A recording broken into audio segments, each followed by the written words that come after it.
You know that feeling when someone shows up for you just when you need it most? That's what Uber is all about. Not just a ride or dinner at your door. It's how Uber helps you show up for the moments that matter. Because showing up can turn a tough day around or make a good one even better. Whatever it is, big or small, Uber is on the way. So you can be on yours. Uber, on our way.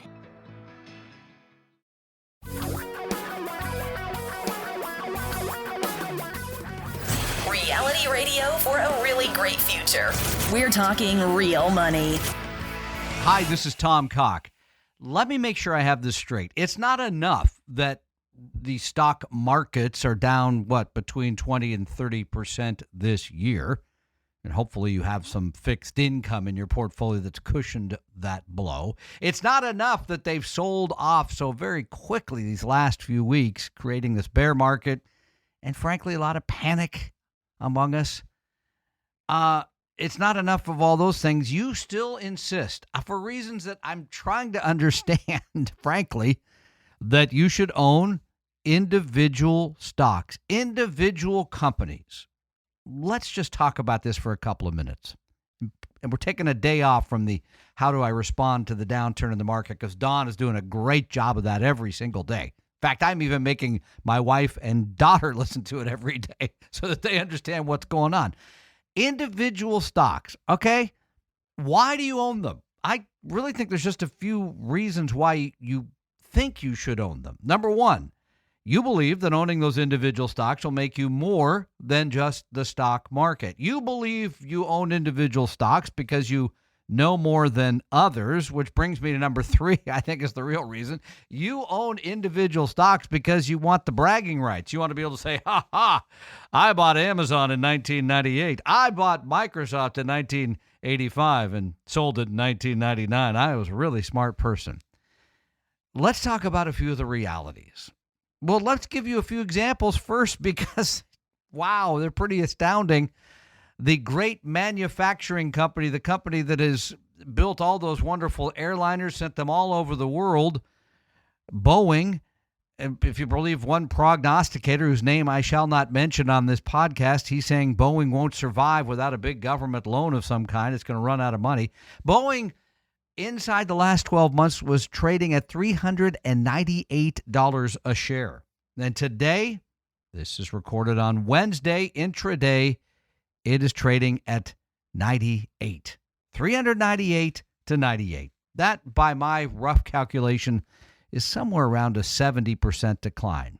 Now, what about those of you who said, wait, I see this brand new industry? Don and I actually went to a conference where they were doing classes on investing in marijuana stocks because that's the hot new future. And we would say, I hope your money doesn't go up in smoke. But you could have put your money in Tilray, right? TLRY, that intraday at one point trading at 300 and now today trading at $2.70. But if those two examples aren't enough for you, there's always the legendary General Electric. Jack Welch died recently. He took this company, he built it, he added on all these other types of firms. This was kind of like a mutual fund in some ways because they had other companies, so when one part wasn't doing well, a different one would. In 2016, about 4 years ago, GE trading for $30. Today, trading for $6.53. And if those aren't good enough examples, how about Washington Mutual? Oh, that's right. It was the largest trust bank that is now gone.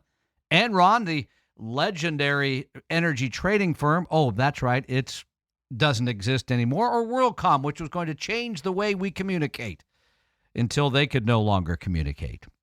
Individual stocks. And here's the other part of all of this.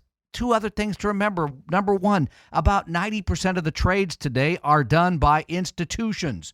Who do you think has more knowledge about those particular companies, you or the institution spending millions of dollars? I'm betting that it's the institution. And the institutions, the big mutual funds, the hedge funds, the smart people on Wall Street that spend all the time and energy and have every advantage over you, they don't beat the market over the long haul. So please don't call me and tell me here's why I want to own individual stocks. A very wise man who won a Nobel Prize once said, diversify, diversify, diversify. Keep your costs low, keep your costs low, keep your costs low. If there was ever more sage advice in this moment of difficulty, I'd be hard-pressed to find it. I'm Tom Cock. Talking real money. We hope you realize that the information provided on Talking Real Money is for educational and hopefully enjoyable purposes only. Providing personalized financial planning or investing advice takes time, so please consult with a really good fee-only fiduciary investment, tax, or legal advisor. We know a good one. Investing must always involve risk. In other words, you can and probably will lose money at times. Also, as much as you want it, no one can accurately, consistently predict the future. So past performance doesn't tell you a darn thing about what the future will bring. Unlike many other programs that say something similar, Talking Real Money is not trying to get you to buy or sell any financial products or securities. Instead, the program is provided as a public service by Vestry, a fee-only registered investment advisor. Thanks for listening, and please visit TalkingRealMoney.com for more information and disclosures. That's a wrap.